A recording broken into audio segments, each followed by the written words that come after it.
Poi sì, effettivamente avevamo bisogno ovviamente di una persona che a 360 gradi sia un radiologo completo, che abbia un'esperienza. Ricordo che il dottor Cancian, che ringrazio per aver partecipato al concorso ed essere qui tra noi, oltre che essere un validissimo radiologo, quindi che va dalle grandi macchine fino all'interventistica, è specialista anche in neuroradiologia, ma soprattutto è anche oncologo, e sappiamo benissimo cosa significhi oggi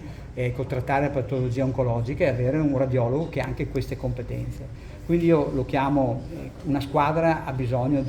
dei campioni, e devo dire che con la direzione strategica fino ad oggi a Conegliano Vittorio abbiamo cercato di portare veramente i campioni. Tra questi campioni c'è anche il dottor Cancian, quindi sono convinto che le liste d'attesa saranno abbattute col suo ovviamente col suo apporto e quello dei suoi collaboratori, ma soprattutto che Conegliano è un polo di riferimento straordinario per la nostra US2. Facciamo una